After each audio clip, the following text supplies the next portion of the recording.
गुरुर्ब्रह्मा गुरुर्विष्णु गुरुर्देवो महेश्वरः गुरु साक्षात् परब्रह्म तस्मै श्री गुरुवे नमः। वंशी विभूषितकरा नवनीरदाभा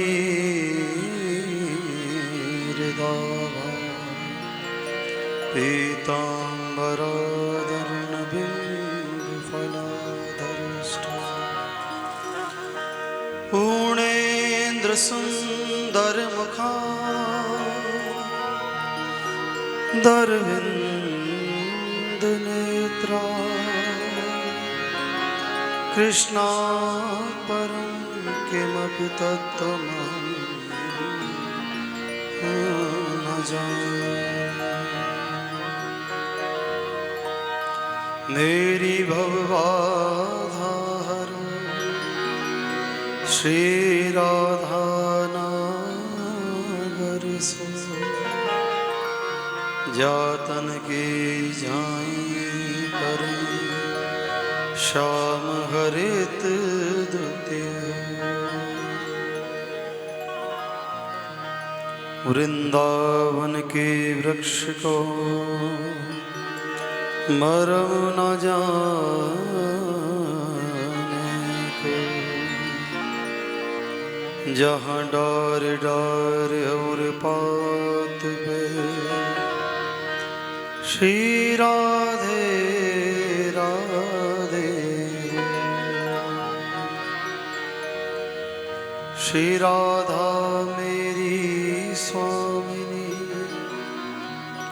मैं राधे तेरा दास जन्म जन्म मोहि दीजिए श्री वृंदावन वास जन्म जन्म मोहि दीजिए श्री वृंदावन वास जन्म जन्म मोहि दीजिए श्री वृंदावन वास।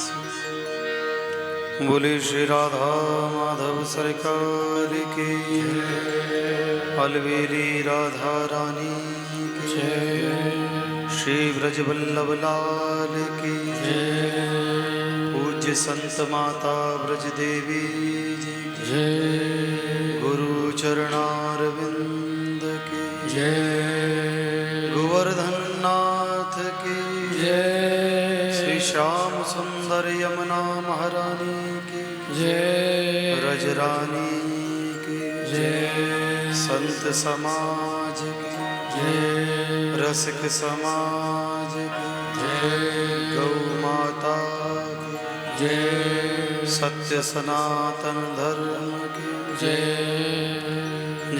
जय श्री राधे जय जय श्री राधे जय जय श्री राधे।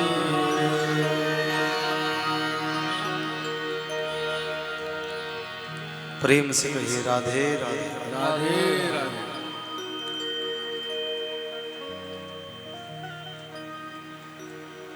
विगत 7 दिन से हम निरंतर उस रस के समुद्र में गोता लगा रहे हैं जिस रस के लिए स्वर्ग के देवता भी तरसते हैं। उन्हें भी कथा सुनने का लाभ प्राप्त नहीं होता, उन्हें भी ये श्रीमद् भागवत की कथा प्राप्त नहीं होती। और हम बड़े सौभाग्यशाली हैं कि हमें ये स्वअवसर प्रभु ने प्रदान किया कि हम अपने जीवन को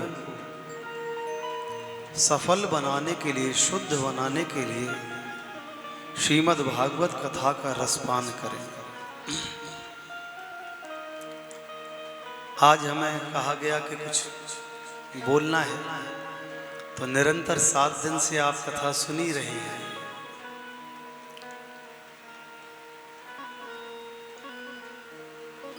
तो आज हम सोच रहे थे कि आपको क्या क्या सुनाएं, क्या चर्चा की जाए आज।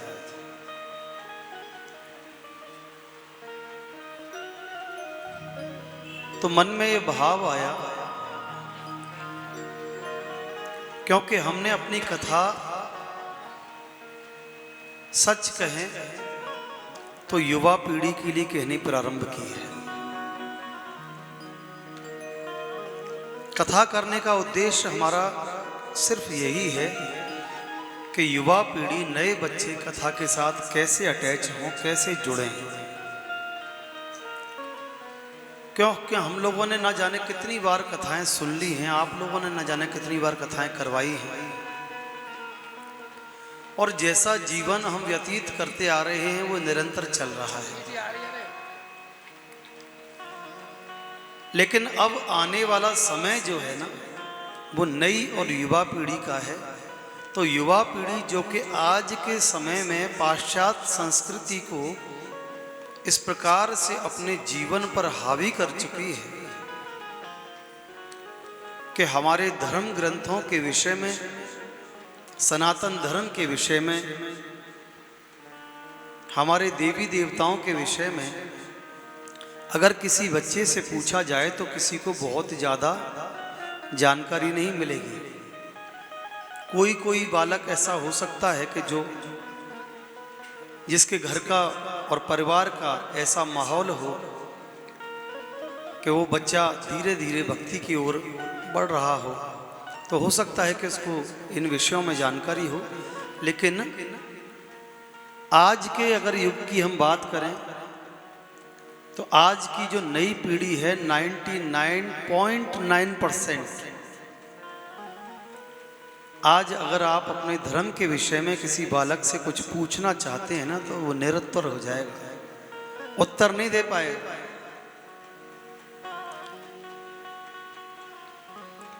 क्योंकि हमने प्रारंभ से ही उस बच्चे को ऐसे स्कूल में, ऐसे विद्यालय में दाखिला नहीं दिलाया जहां उसको संस्कृति की भाषा सिखाई जाए। हमने उसे अपने स्टेटस के अनुसार कॉन्वेंट स्कूल की शिक्षा दिलाई है, और जो बच्चा कॉन्वेंट स्कूल में पढ़ने वाला होगा वहां पर उस बच्चे को तुम ही हो माता पिता, तुम ही हो, ये प्रार्थना नहीं सिखाई जाएगी। वहां तो जो क्रिश्चियन लोगों की प्रथा है, जो क्रिश्चियन लोगों की प्रार्थना है, वही सिखाई जाएगी।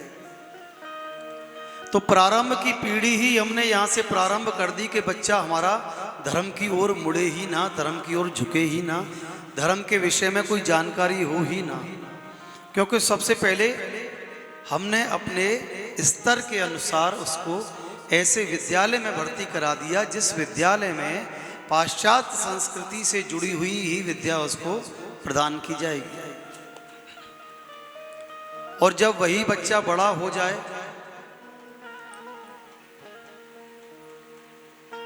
और हमारे धर्म संस्कृति को ना माने, उसे ओल्ड फैशन का नाम दे, तो माफ करना, सबसे बड़ी गलती उन माता पिता की है, उस बच्चे की गलती नहीं है। बच्चा तो अबोध है, उसे जैसे संस्कार आपने देने प्रारंभ किए उसे वैसे ही संस्कार मिल गए। आज वो उन्हीं संस्कारों की भाषा बोलेगा। आप उससे कहें तो वो एक शब्द भी आपको संस्कृत का नहीं सुना पाएगा, क्योंकि उसने पढ़ाई कॉन्वेंट की है।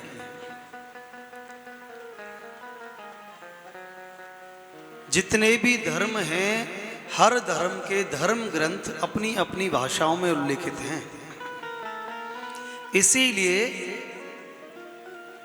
सभी धर्म के लोग ये प्रयास करते हैं कि उनका बच्चा चाहे इंग्लिश पढ़े, चाहे बड़े से बड़ी, अच्छे से अच्छे, महंगे से महंगे स्कूल की पढ़ाई करे, लेकिन वो अपनी उस भाषा को अवश्य सीखे जिस भाषा में उसके ग्रंथ हैं। इंग्लिश बोलना बुरा नहीं है ना, हर भाषा का ज्ञान होना चाहिए, बड़ी अच्छी बात है। लेकिन आज के बच्चे इंग्लिश तो बोलना जानते हैं लेकिन संस्कृत बोलना नहीं जानते। और अगर आप उनके सामने कोई अपना धर्म ग्रंथ रख दो तो क्या वो पढ़ पाएंगे? क्योंकि आपके धर्म ग्रंथ इंग्लिश में नहीं है, आपके धर्म ग्रंथ संस्कृत में है। और संस्कृत आपने पढ़ाई नहीं, आपने कॉन्वेंट में पढ़ाया है।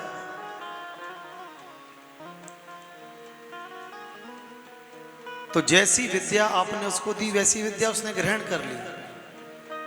इसीलिए सनातन धर्म संस्कृति धीरे धीरे पीछे जाती जा रही है,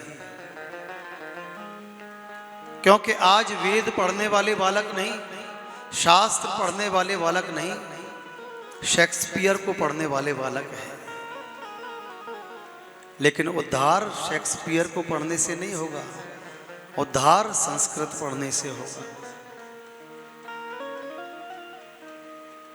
लेकिन हम इस प्रयास में सबसे पीछे हैं। मैं निवेदन करना चाहता हूं उन माता पिता से कि अगर संस्कृति को आगे बढ़ाना है, सनातन को आगे बढ़ाना है, तो इस बात को याद रखिए कि आप अपने बच्चे को अच्छे से अच्छी शिक्षा दीजिए, अच्छे से अच्छे स्कूल में पढ़ाइए, लेकिन ये बात भी याद रखिए कि अपने बच्चे को संस्कृत का ज्ञान भी अवश्य देना है। अगर वो धर्म ग्रंथ नहीं पढ़ेगा, अगर वो वेद नहीं पढ़ेगा, तो एक समय ऐसा आएगा कि आने वाली पीढ़ी सनातन धर्म का नाम भूल जाएगी। हम मानते हैं एक बार में ऐसा नहीं होगा, लेकिन एक पीढ़ी अगर कॉन्वेंट में पढ़ती है तो वो भी अपने बच्चों को कॉन्वेंट में पढ़ाती है, और तीसरी पीढ़ी भी ऐसा करती है, और चौथी पीढ़ी भी ऐसी करती है, तो पांचवी पीढ़ी स्वतः ही धर्म से अपने आप विमुख हो जाएगी, धर्म की ओर मुड़कर नहीं देखेगी। और कॉन्वेंट में पढ़ाने का नतीजा कि आज किसी बच्चे को प्रणाम करने के लिए बोलो तो वो प्रणाम ऐसे करता है जैसा कितना बड़ा पनिशमेंट मिल गया हो उसको, कि प्रणाम करने के लिए बोला जा रहा है, चरण स्पर्श करने के लिए बोला जा रहा है, पनिशमेंट लगता है। ज्यादा फोर्स करोगे घुटने को हाथ लगा देगा, अगर बिल्कुल भी मन नहीं हुआ कंधा झुका देगा, और अगर मन नहीं हुआ तो गर्दन झुका के बस काम चला लेगा। लेकिन एक बात याद रखिए कि जिस काम को हम फोर्स के साथ करा रहे हैं ना, उसको कराने का कोई लाभ नहीं है, क्योंकि जब तक उसके भीतर वो जागृति नहीं है, आस्था नहीं है कि मुझे अपने बुजुर्गों के चरण स्पर्श करने हैं,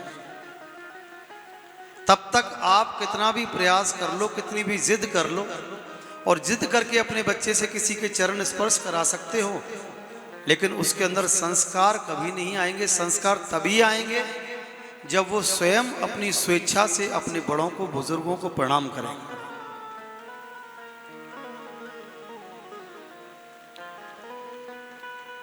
प्रणाम, आशीर्वाद, ये दो शब्द ऐसे हैं जीवन में कि जब हम किसी को झुककर प्रणाम करते हैं, और झुककर मतलब अपने मस्तक को उनके चरणों में रखकर प्रणाम करते हैं, तो इस आशीर्वाद के मिलने से संसार की बड़ी से बड़ी भी विपत्ति अगर होगी ना, तो वो भी टाली जा सकती है। अब हम किसी को आशीर्वाद दें, किसी ने हमारे चरण छुए, हमने उसको आशीर्वाद दिया, जाओ कल्याण हो, क्या कहने से कल्याण हो जाएगा? अगर कहने से कल्याण हो जाता ना, तो इस संसार में कभी कोई व्यक्ति दुखी नहीं होता। सबसे पहले तो माता पिता अपने बच्चों को सुखी कर देते, फिर प्रारब्ध की क्या आवश्यकता थी,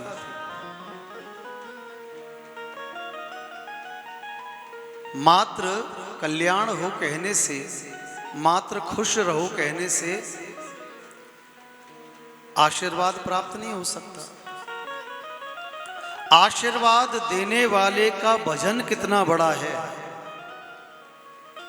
आशीर्वाद देने वाले की ऊर्जा शक्ति कितनी बड़ी है, और उस आशीर्वाद को ग्रहण करने की जो क्षमता है उसमें कितनी है, इसके आधार पर निर्धारित करता है कि आपने किसी को आशीर्वाद दिया तो उसको कितना फलीभूत होगा। सबसे पहली बात कि आशीर्वाद देने वाला कितनी ऊर्जा शक्ति के साथ आपको आशीर्वाद दे रहा है, जिससे कि आपको आशीर्वाद मिलते ही आपका कल्याण हो जाए। और ग्रहण करने वाला उस आशीर्वाद को कितनी दैन्यता के साथ ग्रहण कर रहा है, ये दोनों बात निर्धारित करती हैं कि वो आशीर्वाद कितना फलीभूत होगा। एक महात्मा के पास कोई सज्जन पहुंचे, चरण स्पर्श किए तो महात्मा ने आशीर्वाद दिया, धर्म लाभ हो। उस व्यक्ति को बड़ा आश्चर्य हुआ कि कोई कहता है धनवान हो, कोई कहता है आयुवान हो, कोई कहता है संतानवान हो, लेकिन संत ने बड़ा विचित्र आशीर्वाद दिया। ये कहते हैं धर्म लाभ हो। तो जिज्ञासावश उसने पूछा कि महाराज पहली बार ऐसा आशीर्वाद सुना है। तो संत कहने लगे कि भैया धनवान होने का आशीर्वाद तो कोई भी दे सकता है, क्योंकि इस संसार में कृपण से कृपण व्यक्ति भी, दुष्ट से दुष्ट व्यक्ति भी धनवान हो सकता है, लक्ष्मीवान हो सकता है, कोई बड़ी बात नहीं। जो कभी धर्म को ना मानता हो वो भी लक्ष्मीवान हो सकता है। संतानवान भी सब हो सकते हैं।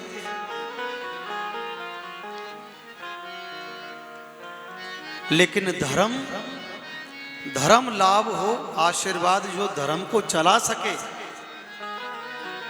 ये आशीर्वाद सबको फलीभूत नहीं हो सकता।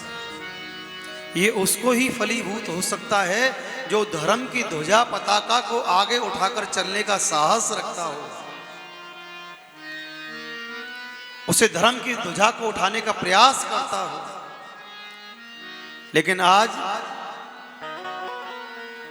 हम इस प्रयास में सबसे पीछे हैं।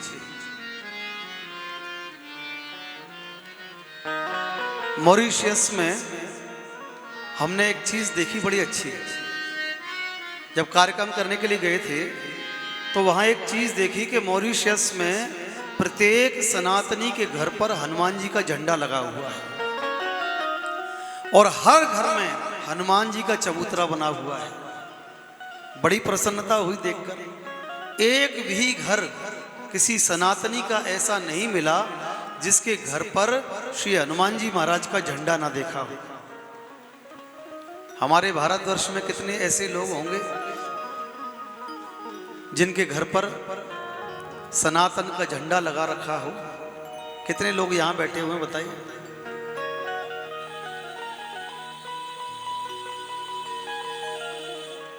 प्रत्येक व्यक्ति को अपने घर पर सनातन धर्म का झंडा अवश्य लगाना है। आज से याद रखना। पहले जब हमारे घर पर लोग आते थे तो लिखा रहता था सुस्वागतम, अतिथि देवो भव। अगर ये नहीं लिखा होता था तो लिखा रहता था राम, राधा कृष्ण।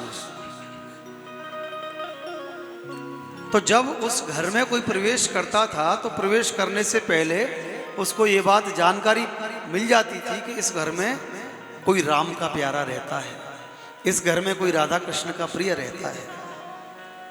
जब श्री हनुमान जी महाराज लंका में आग लगाने के लिए पहुंचे ना, तो विभीषण का घर छोड़ दिया था क्योंकि घर के आगे राम लिखा हुआ था। लेकिन जैसे 32 दांतों के बीच में एक जीव रहती है, इसी प्रकार से विभीषण जी लंका में रहते थे। एक दिन जब रावण का रथ वहां से होकर निकला और विभीषण के द्वार पर राम पढ़ा, क्रोधित हो गया,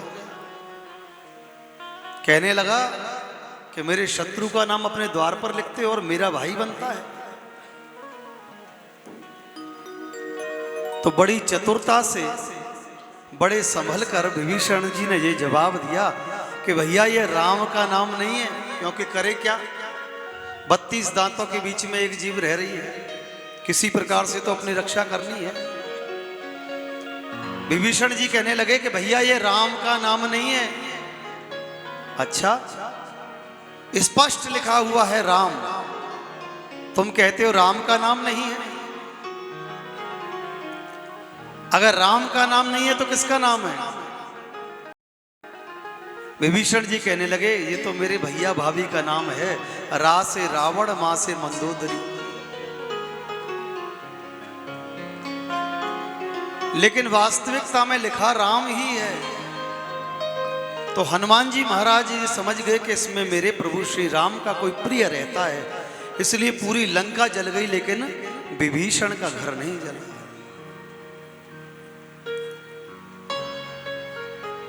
तो हम भी अपने घर पर पहले यही लिखते थे, राम, राधा कृष्ण भवन।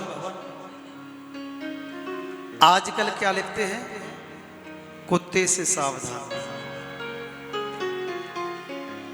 तो पहले पढ़ने में यह आता था कि राम लिखा है तो कोई राम का प्रिय रहता है, राधा कृष्ण लिखा है तो कोई राधा कृष्ण का प्रिय रहता है। आज क्या समझा जाए? कोई कुत्ते का प्रिय रहता है। लिखा तो यही है। द्वार की नेम प्लेट आपके जीवन के पूरे व्यक्तित्व का दर्पण है। आपके घर में प्रवेश करने से पूर्व किसी व्यक्ति ने आपके घर पर नेम प्लेट देख ली ना, उस नेम प्लेट के आधार पर ही आपके पूरे जीवन के चरित्र का फोटो खींच लेगा एक बार, कि इस व्यक्ति का जीवन का चरित्र ऐसा है। इसलिए पाश्चात्य संस्कृति को छोड़ो और अपने सनातन धर्म की संस्कृति में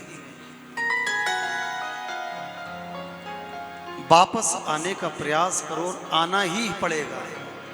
आज पूरे विश्व में सनातन धर्म का डंका बज रहा है, पूरे विश्व में, और अपने ही देश के लोग सनातन धर्म संस्कृति का विरोध करते हैं। ऐसे जयचंद छुपे हुए हैं ऐसी धर्म संस्कृति में।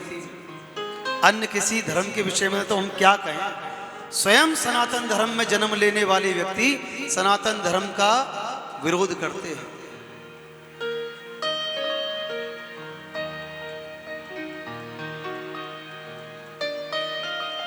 लेकिन हमें अपने जीवन का उद्देश्य ऐसा बनाना है कि सनातन की ध्वजा पताका को अपने हाथ में लेकर प्रहलाद जी की तरह यही कहना है कि मैं कहता डंके की चोट पर ध्यान से सुनियो लाला।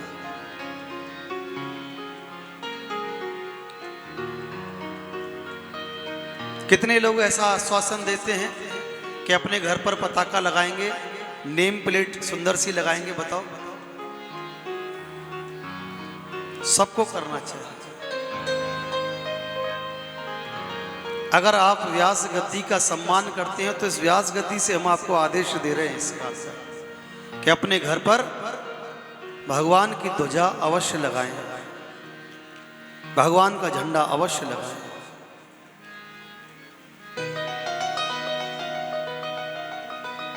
अपने बच्चों को संस्कृति का ज्ञान अवश्य दें। उन्हें यह अभ्यास डालें कि वो नित्य प्रति उठकर घर में सबके चरण स्पर्श करें। और जब आपका बच्चा प्रातःकाल उठकर आपके चरण स्पर्श करेगा तो उसे एक ऐसा अभ्यास बन जाएगा कि आपके घर में जो भी अतिथि आएंगे, जब उन अतिथि को वो बच्चा प्रणाम करेगा, जब उनके सामने नतमस्तक होगा, तो वह व्यक्ति उस बच्चे की सराहना तो करेंगे ही करेंगे, परंतु आपके परिवार की भी सराहना करेंगे कि बहुत शुभ संस्कार आपने अपने बच्चों को दिए। आशीर्वाद कोई साधारण वस्तु नहीं है। आशीर्वाद से संसार के बड़ी से बड़ी विपत्ति को, बड़ी से बड़ी मुसीबत को भी टाला जा सकता है। आशीर्वाद में 4 शब्द हैं। आशीर्वाद। आ से आयुष्मान, श्री से लक्ष्मीवान,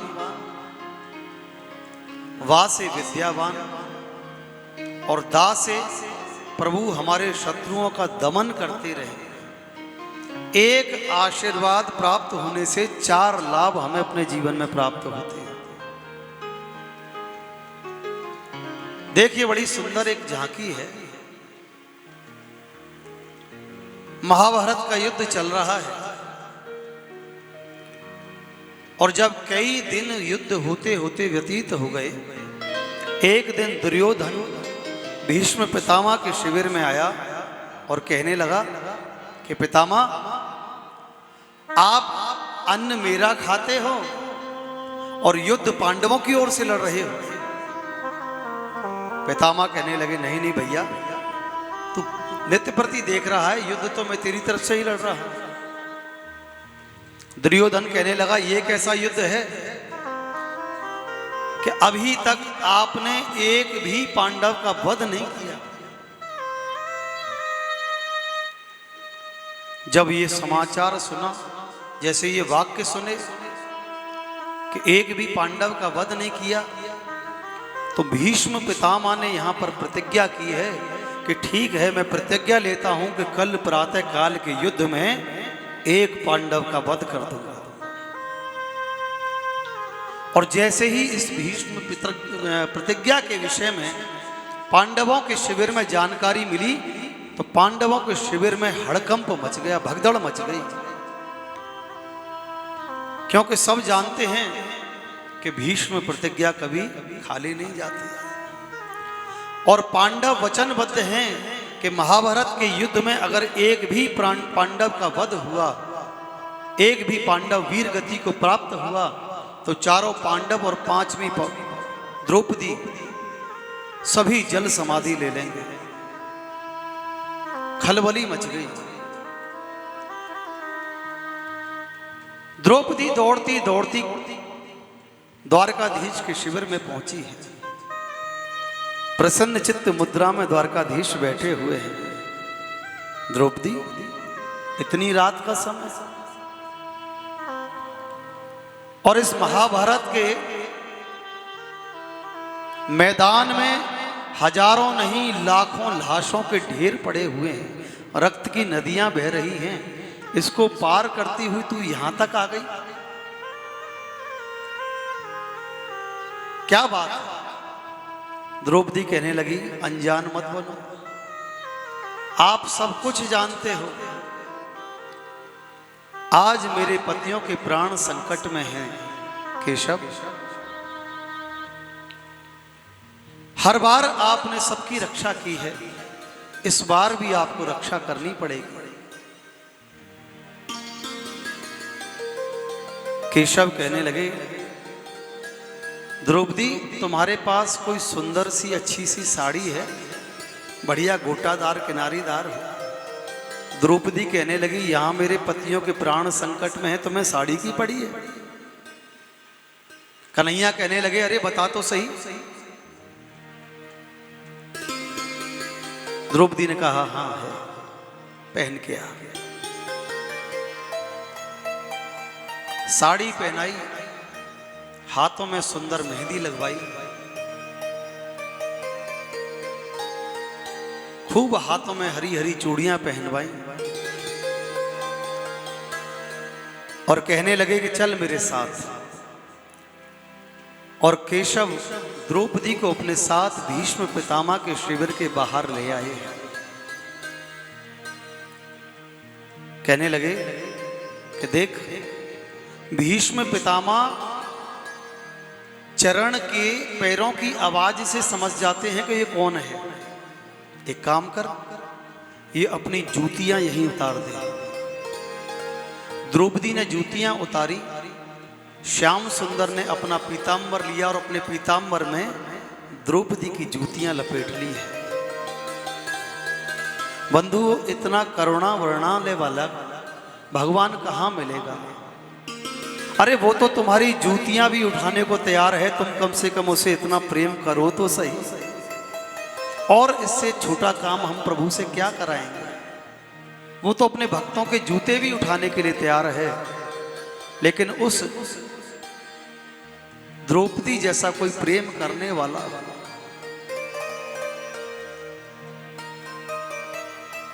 और कहा, देख अंदर भीष्म पितामह बैठे हैं। भीष्म पितामह के चरणों में सर झुकाकर प्रणाम करना, आज वाला नहीं, सर झुकाकर प्रणाम करना। द्रौपदी ने अंदर प्रवेश किया।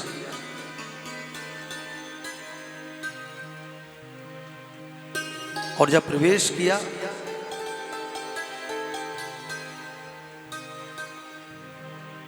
खुद तो बाहर ही खड़े रहे,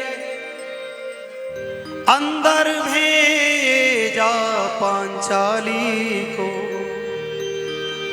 दादा भीष्म के चरणों में जाकर अपना मस्तक धर दो। मस्तक धर के प्रणाम कर, सावधान।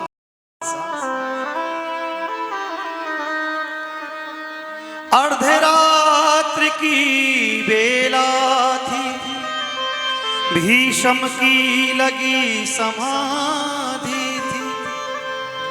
चित हरि चरणों में लीन हुआ, उस समय न कोई व्याधा। अर्धरात्रि की वेला है, भीष्म अपने आराध्य केशव का ध्यान करते हुए माला जप रहे हैं। चित्त हरि के श्री चरणों में लीन है, हर प्रकार की बाधा व्याधा से मुक्त है और एक चित्त अपने केशव का ध्यान कर रहे हैं।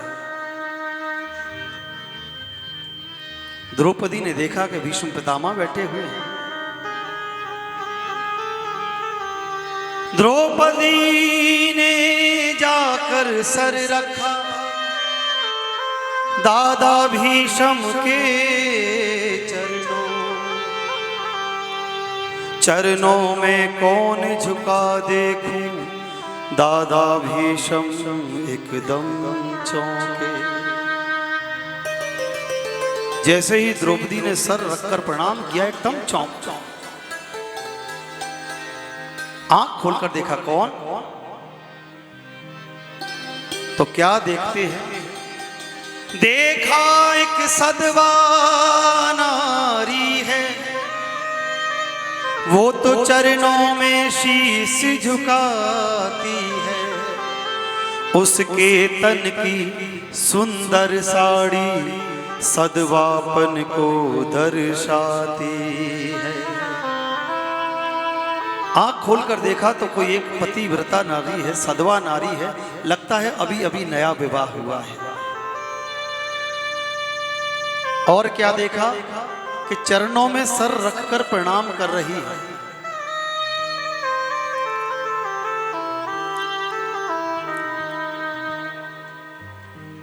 भीष्म पितामह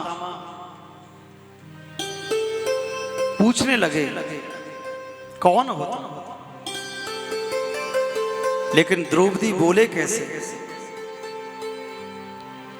अगर बोलती है तो पता चल जाएगा कौन है। भीष्म कहने लगे, अच्छा कोई नई वधू है, शर्म की वजह से बोलना नहीं चाहती। भीष्म पितामह कहने लगे, आशीर्वाद मुख से निकला, सौभाग्यवती है भव बेटी, तेरे हाथों की मेहंदी का न रंग कभी छूटे बेटे। आशीर्वाद मुख से निकले, सौभाग्यवती भव, सौभाग्यवती भव। मैं तुझे आशीर्वाद देता हूं कि तेरे हाथों की मेहंदी का रंग कभी ना छूटे। आशीर्वाद मुख से निकला, सिंदूर से मांग न खाली हो। जाते जाते ये भी ले जा तू वीर कुमारों वाली। ये भी आशीर्वाद ले जा कि तेरी मांग कभी सिंदूर से खाली ना हो और वीर राजकुमार तेरे यहां जन्म लेकर आए। जैसे ये सुना सौभाग्यवती सिंदूर मांग में भरा रहे, वीर कुमारों वाली हो, द्रौपदी से रहा नहीं गया।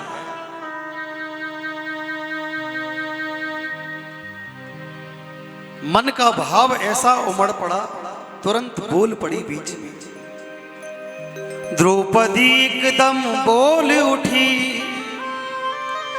दादाजी ये क्या फरमाते हो? कल और कहा अब और कहा, तुम सत्यवादी कहलाते।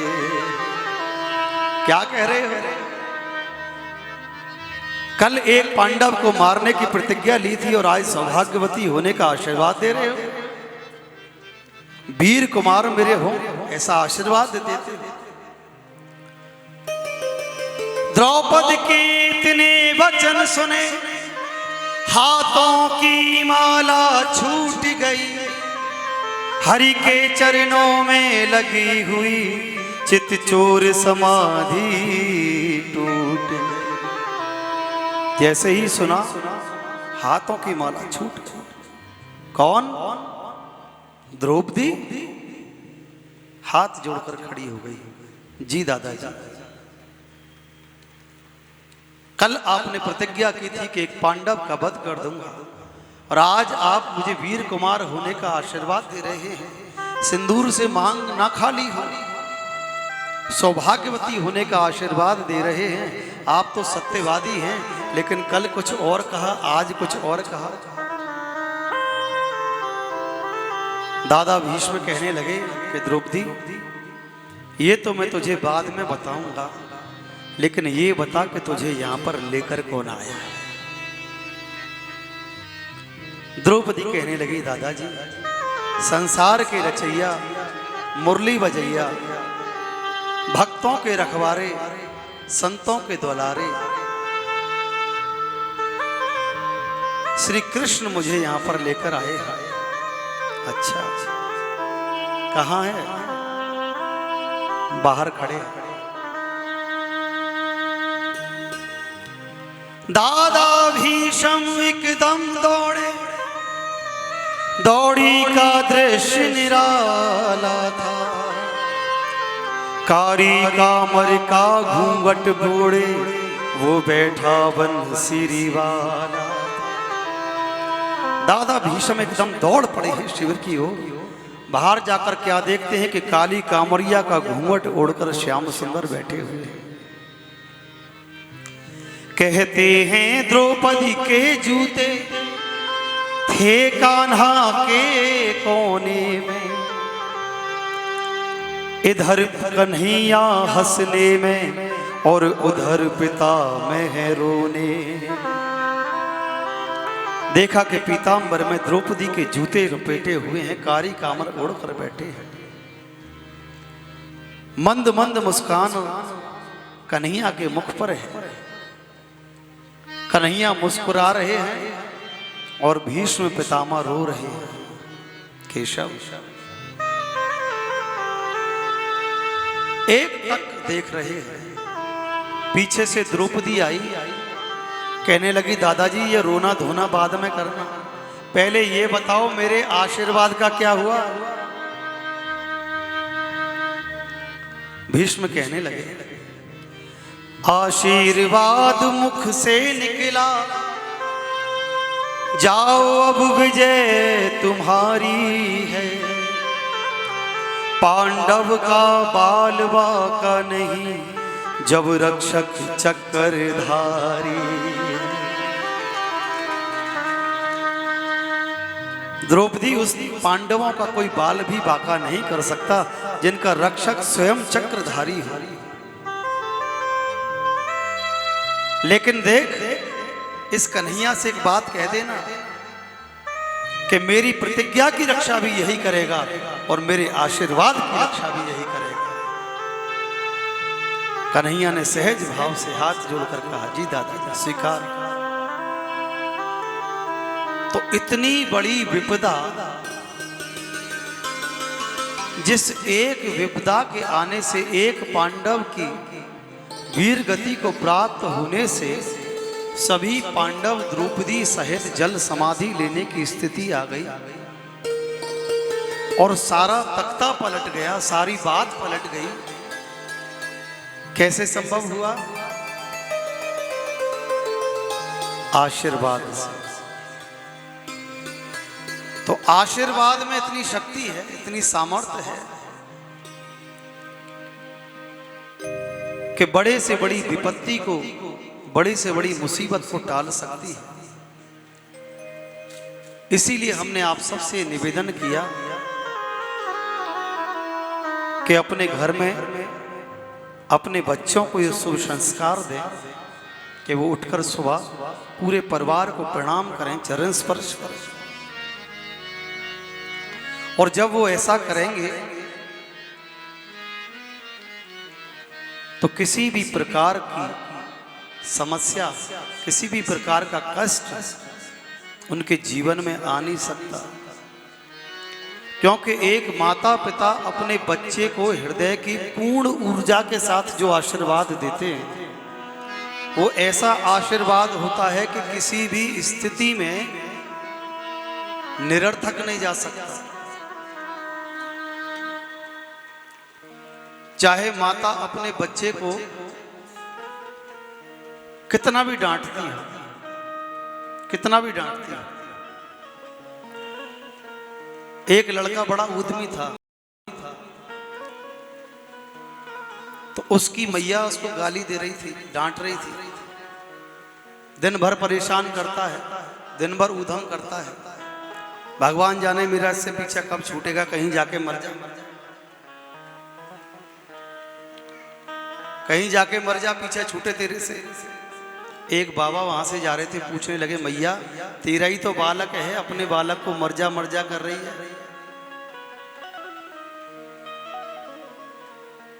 तो मैया कहने लगी, महाराज आप बड़े भोले हो। अरे मैं आशीर्वाद, मैं इस बच्चे को गाली यहां से दे रही हूं, यहां से थोड़े दे रही हूं, हृदय से तो उसके लिए आशीर्वाद ही निकलता है, उसके लिए शुभाशीष ही निकलता है।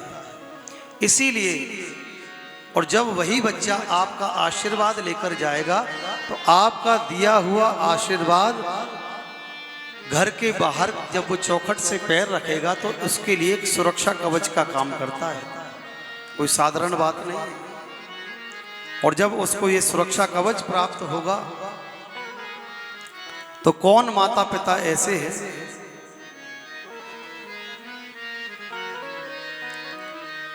जो ये नहीं चाहते कि उनका बालक स्वस्थ रहे, सुरक्षित रहे। इसीलिए सभी ये शुभ संस्कार अपने बच्चों को अवश्य दें कि वो प्रातः काल उठकर घर में सबको चरण स्पर्श करें, सबको प्रणाम करें। तो आज की इस कथा से दो मैसेज मिलते हैं। पहला, सनातन धर्म संस्कृति को आगे बढ़ाना है। प्रत्येक व्यक्ति को अपने घर पर प्रभु की ध्वज लगानी है, लहरानी है। दरवाजे की नेम प्लेट ऐसी हो कि उसको पढ़ने वाला व्यक्ति ये समझ जाए कि इस घर के अंदर प्रभु का भक्त रहता है। और तीसरी चीज कि अपने बच्चों को शुभ संस्कार देने हैं ताकि वो अपने आने वाली पीढ़ी को वही संस्कार दे सकें जो आपने अपने बच्चों को दिए। और जब ये तीनों बात आप लाइफ में फॉलो करोगे तो हम गारंटी लेते हैं इस व्यास गद्दी से कि सनातन धर्म की ध्वजा को इस संसार की कोई ताकत नहीं जो नीचे झुका जाए। कोई ताकत नहीं। तो आइए इन्हीं भावों के साथ भगवान से एक प्रार्थना। मुझे रास आ गया है, मुझे रास आ गया है, तेरे दर पे सर झुकाना। मुझे रास आ गया है, तेरे दर पे सर झुकाना। मुझे रास आ गया है, तेरे दर पे सर झुकाना। मुझे रास आ गया है, तेरे दर पे सर झुकाना। तुझे मिल गई पुजारिन, तुझे मिल गई पुजारिन, मुझे मिल गया ठिकाना। तुझे मिल गई पुजारिन, मुझे मिल गया ठिकाना। मुझे रास आ गया है, तेरे दर पे सर झुकाना। मुझे रास आ गया है, तेरे दर पे सर। दोनों हाथ उठा के मीठी मीठी ताली बजाते हैं। बांके बिहारी लाल की।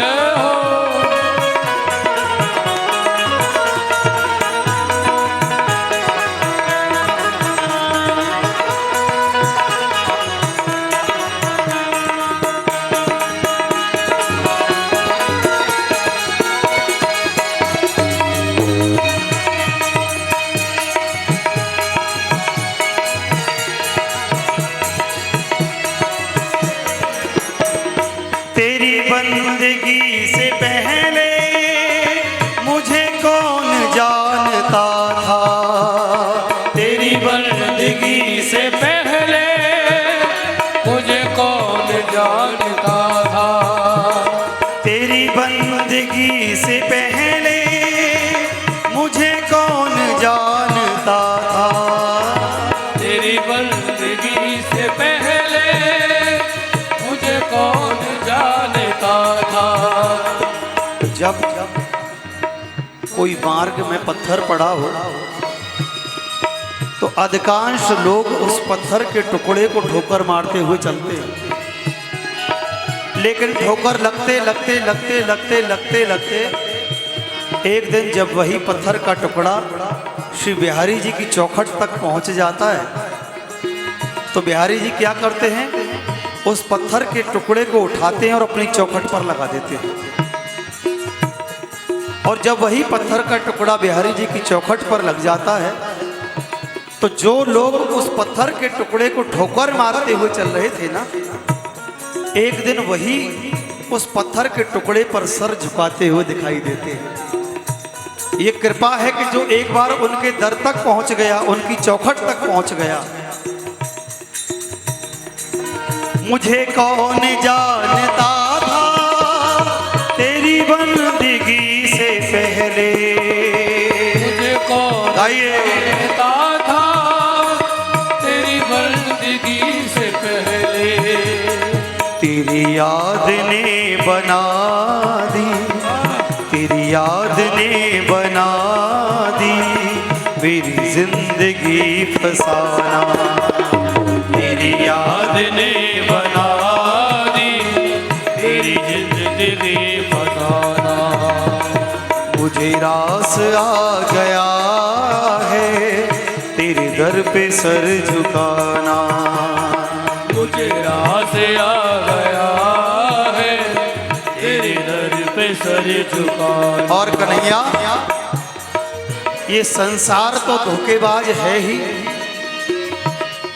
इसका नाम ही दुनिया है। ये दो तरह की है। संसार में जब तक हम किसी के काम आते रहते हैं, लोग हमारी प्रशंसा करते रहते हैं, हमारे तारीफ के पुल बांधते रहते हैं। और जिस दिन हम इस संसार के काम आना बंद कर देते हैं तो वही लोग फिर हमारी निंदा करने लगते हैं, चुगली करने लगते हैं, हमसे ईर्ष्या करने लगते हैं। और जब संसार ऐसा ही है तो ऐसे झूठे संसार से क्या दिल लगाना, ऐसे झूठे संसार में क्या मन फंसाना। तो ऐसा झूठा संसार अगर बदलता है ना, बदल जाए, मुझे फर्क नहीं पड़ता। मुझे इसका गम नहीं है कि बदल गया जमाना, मुझे इसका गम नहीं है कि बदल गया जमाना, मुझे इसका गम नहीं है कि बदल गया जमाना, मुझे इसका गम नहीं है कि बदल गया जमाना। लेकिन मेरी जिंदगी के मालिक, मेरी जिंदगी के मालिक, कहीं तुम बदल ना जाना, मेरी जिंदगी के मालिक, कहीं तुम बदल ना जाना, मेरी जिंदगी के मालिक, कहीं तुम बदल ना जाना, मेरी जिंदगी के मालिक, कहीं तुम बदल ना जाना। मुझे रास आ गया है तेरी दर पे सर झुकाना, मुझे रास आ गया है तेरे दर पे सर झुका। बोलो राधा वल्लभ लाल की।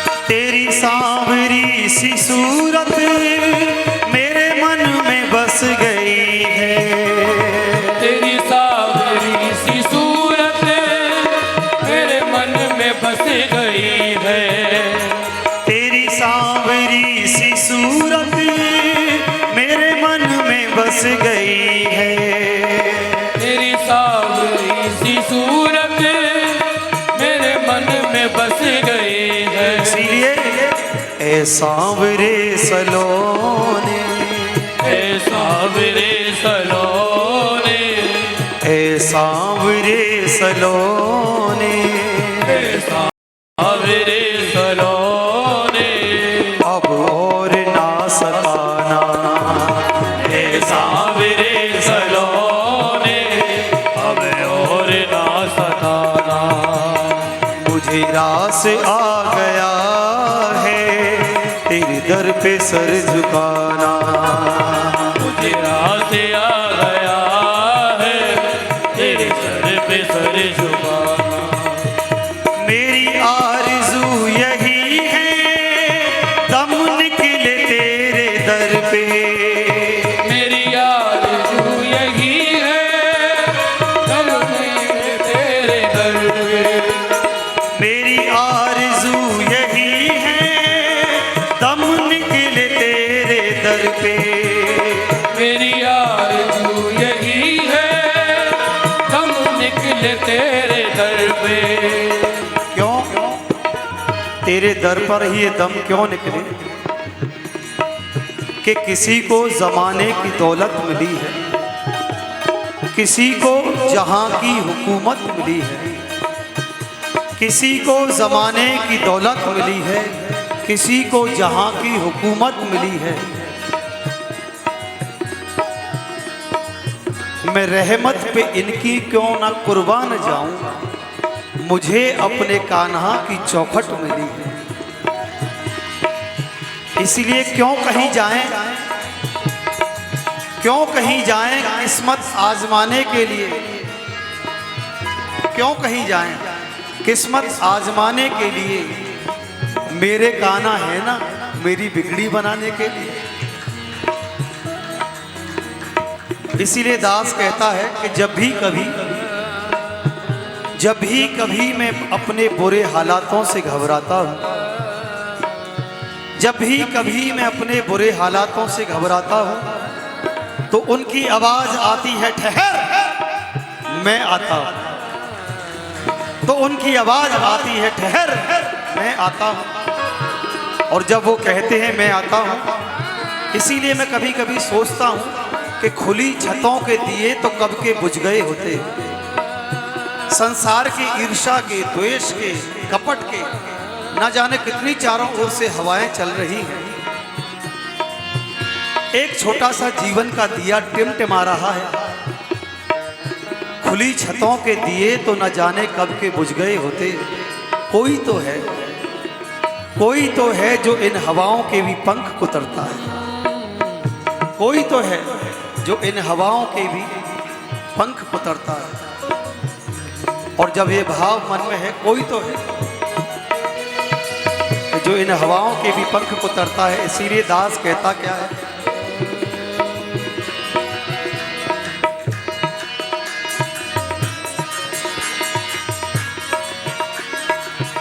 कि सब उनके इस दर की तरफ देख रहे हैं, सब उनके इस दर की तरफ देख रहे हैं और हम उनके नूरे नजर की तरफ देख रहे हैं। और मैं तो मशगूल हूं यहां सरकार की महफिल में और सरकार मेरे घर की तरफ देख रहे हैं। और जब सरकार घर की तरफ देख रहे हो तो निश्चिंत होकर मस्ती में झूमते हुए क्यों ना कहूं, मेरी आरज़ू यही है दम निकले तेरे दर पे। मेरी आरज़ू यही है दम निकले तेरे दर पे। किसी ने पूछा, भैया इतने जोर जोर से क्यों नाच रहे हो, इतनी जोर जोर से क्यों गा रहे हो, कुछ मिल गया है क्या, कुछ मिल गया है? दास कहता है कि देखो इस जीवन में सबसे बड़ा डर अगर किसी बात का है तो मृत्यु का डर है। मौत का डर सबको लगता है, लेकिन दास कहता है कि दिन वो दिन नहीं, रात वो रात नहीं, पल वो पल नहीं जिस पल तेरी बात नहीं। दिन वो दिन नहीं, रात वो रात नहीं, पल वो पल नहीं जिस पल तेरी बात नहीं। और तेरी यादों से मौत भी मुझे अलग कर दे, इतनी तो मौत की भी औकात नहीं। तेरी यादों से मौत भी मुझे दूर कर दे, इतनी तो मौत की भी औकात नहीं। और जब मौत की भी औकात नहीं तो दास क्यों ना कहे, मेरी आरज़ू यही है दम निकले तेरे दर पे। मेरी आरज़ू यही है दम निकले तेरे दर पे। लेकिन कन्हैया अभी सांस चल रही है, अभी सांस चल रही है, अभी सांस चल रही है, अभी सांस चल रही है, कहीं तुम चले न जाना। अभी सांस चल रही है, कहीं तुम चले न जाना। अभी सांस चल रही है, कहीं तुम चले न जाना। अभी सांस चल रही है, कहीं तुम चले न जाना। मुझे रास आ गया है तेरे दर पे सर झुकाना। मुझे रास आ गया है तेरे दर पे सर झुकाना। तुझे मिल गई पुजारिन, मुझे मिल गया ठिकाना। मुझे मिल गई पुजारी, मुझे मिल गया ठिकाना। तुझे मिल गई पुजारिन, मुझे मिल गया ठिकाना। मुझे मिल गई पुजारी, मुझे मिल गया ठिकाना। और ये पुजारिन, ये जोगिन कहती क्या है, ओ मेरे जोगिया मैं ता तेरी जोगन बन गईया, मेरे जोगिया मैं ता तेरी जोगन बन गई। ओ मेरे जोगिया मैं ता तेरी जोगन बन गईया। मेरे जोगिया मैं ता तेरी जोगन बन गई। मैं जोगन बन गईया मैं तेरी रोगन बन गईया। तेरी जोगन बन गईया, तेरी जोगन बन गईया। जोगन बन गईया मैं तेरी रोगन बन गईया। जोगन बन गईया, मैं तेरी जोगन बन गईया। ओ मेरे ओ मेरे ओ मेरे ओ मेरे जोगिया मैं ता तेरी जोगन बन गईया। मेरे जोगिया मैं ता तेरी जोगन बन गईया। ओ मेरे जोगिया मैं ता तेरी जोगन बन गईया। मेरे जोगिया मैं तेरी जोगन बन गईया। बोलो बांके बिहारी लाल की। जय हो।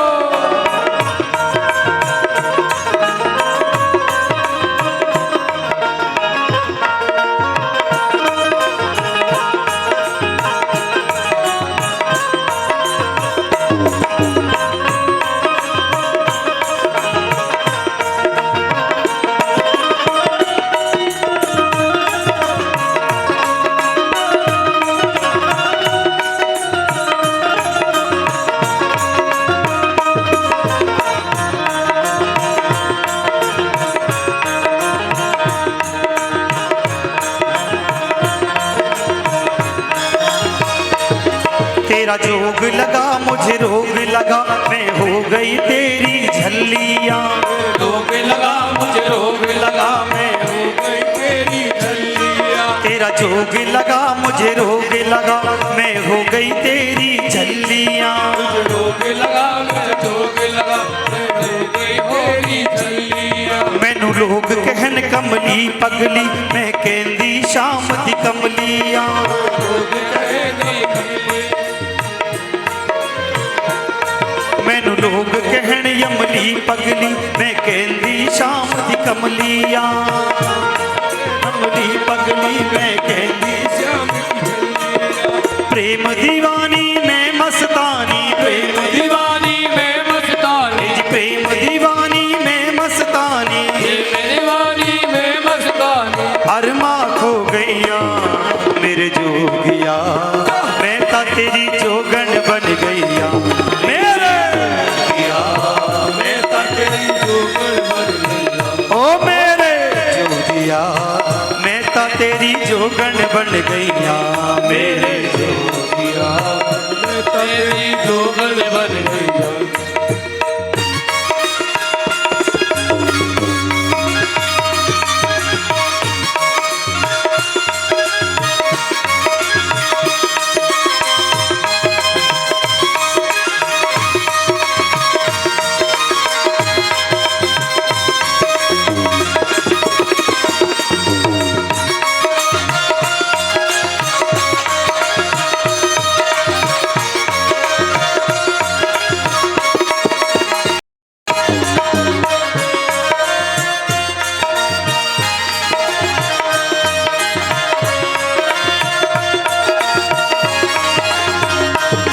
तेरे होठ रसीले की कहना तुरे दोने नामत वारे ने।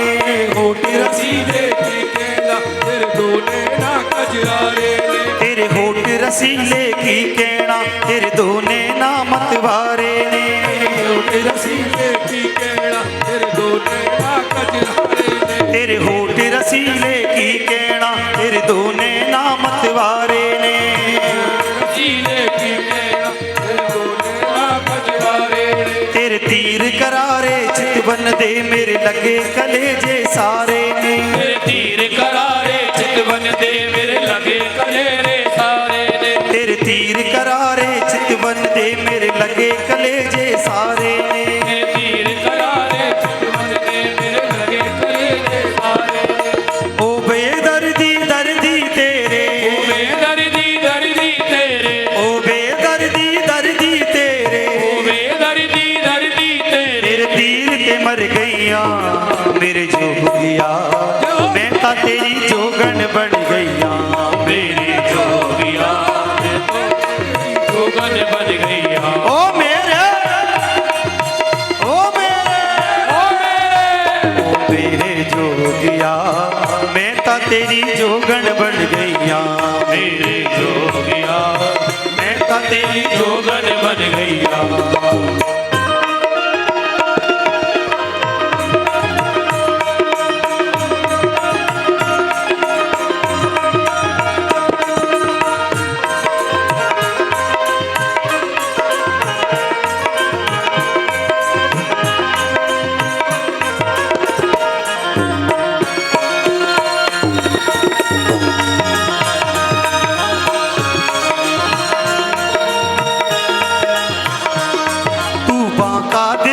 जानी है तेरी मेरी प्रीत पुरानी तू बाका दिल भर जानी तेरी मेरी प्रीत पुरानी तू बाका दिल भर जानी है तेरी मेरी प्रीत पुरानी तू बाका दिल भर जानी तेरी मेरी प्रीत पुरानी दिल लाया तेरे नाल सजन में लाई तू प्रीत निभानी दिल लाया तेरे नाल सजन में लाई तू प्रीत निभानी दिल लाया तेरे नाल सजन में लाई तू तोड़ निभानी दिल लाया तेरे नाल सजन में लाई तोड़ निभानी तू ता मेरी कदर न जानी तू ता मेरी कदर न जानी तू ता मेरी कदर न जानी तू ता मेरी कदर न जानी दर दर रुल गईया ओ मेरे जोगिया मैं ता तेरी जोगन बन गईया जोगिया तेरी जोगन बन गईया ए मेरे जोगिया मैं ता तेरी जोगन बन गईया मेरे जोगिया तेरी जोगन बन गईया मैं जोगन बन गईया मैं तेरी रोगन बन गईया तेरी जोगन बन गईया तेरी रोगन बन गईया मैं तेरी जोगन बन गईया मैं तेरी रोगन बन गईया जोगन बन गईया तेरी रोगन बन गईया ओ मेरे ओ मेरे ओ मेरे ओ मेरे ओ मेरे ओ मेरे ओ मेरे जोगिया मैं ता तेरी जोगन बन गईया मेरे जोगिया तेरी जोगन बन गईया मेरे जोगिया मैं ता तेरी जोगन बन गईया मेरे जोगिया तेरी जोगन बन गईया दोनों हाथ उठा के मीठी मीठी ताली बजाते हुए आगे हरि लाल की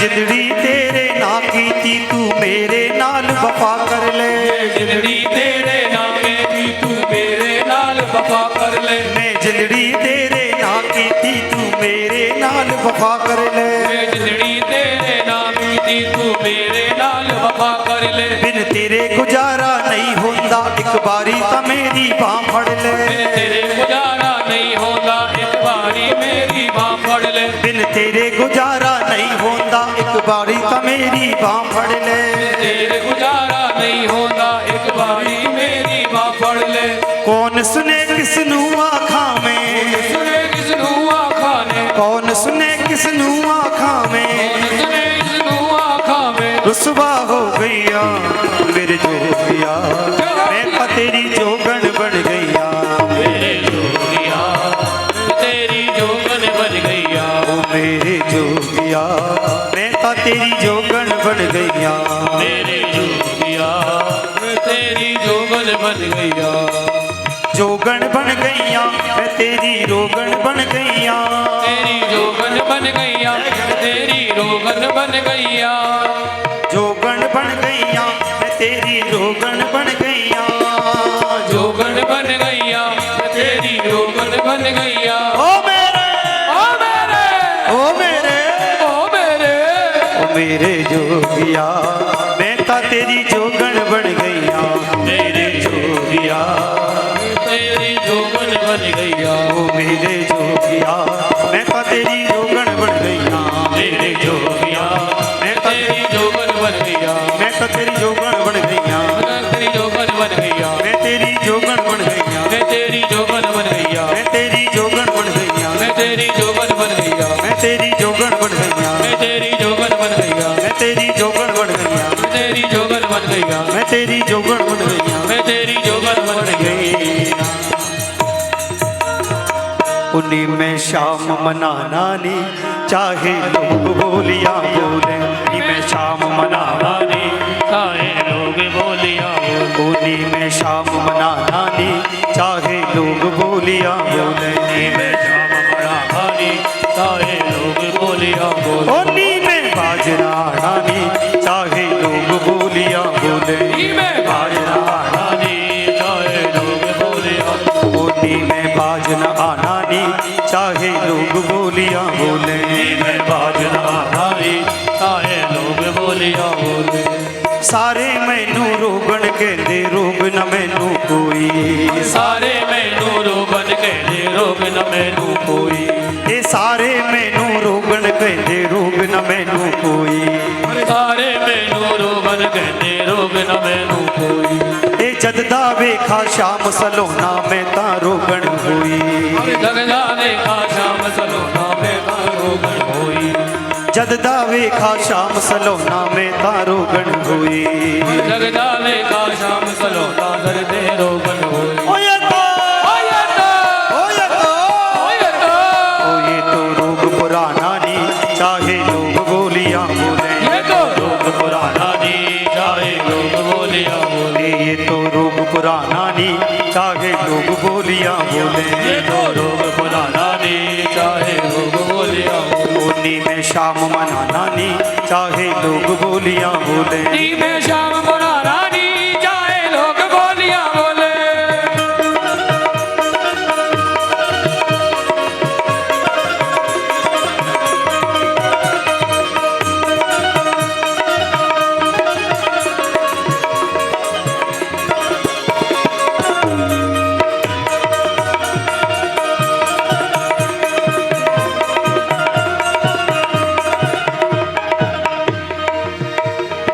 लख रोकन दी कोशिश कर ले ए मेरे घर वाले लख रोकन दी कोशिश कर ले ए मेरे घर वाले लख रोकन दी कोशिश कर ले ए मेरे घर वाले थोड़ा कोशिश कर दे मेरे घर वाले प्रीता कैद न होइया चाहे लख लगा लो ताले प्रीता कैद न होइया चाहे रख लगा लो ताले ए जी प्रीता कैद न होइया चाहे लख लगा लो ताले प्रीता कैद न होइया चाहे रख लगा लो ताले ओ ताले ओ ताले ओ ताले ओ ताले ए ताले तोड़ के आना नी चाहे लोग बोलिया बोले चाहे तोड़ के हमारी चाहे लोग बोलिया बोले ओ ताले तोड़ के आना नी चाहे लोग बोलिया बोले ताले तोड़ के रानी चाहे लोग बोलिया बोले उन्हीं में शाम मनाना नी चाहे लोग बोलिया बोले नी में शाम बड़ा रानी चाहे लोग बोलिया बोले ए जददा मिलिया शाम प्यारा में मस्तानी हुई ओ जगदा मिलिया शाम प्यारा में मस्तानी हुई ए जददा मिलिया शाम प्यारा में मस्तानी हुई जगदा मिलिया शाम प्यारा में मस्तानी हुई ओदे रंग विच रंग के मैनू लोड किसे दिन हुई ओदे रंग विच रंग के मैनू लोड किसे ओ मेहता ओ मैं तो ओ मेहता ओ मैं तो ओ मेहता शगन मनाना नी चाहे लोग बोलिया बोले नी में सगन मना रानी चाहे लोग बोलिया बोले नी में शगन मनाना नी चाहे लोग बोलिया बोले नी में सगन मना रानी चाहे लोग बोलिया बोले नी में शाम मनाना नी चाहे लोग बोलिया बोले नी में शाम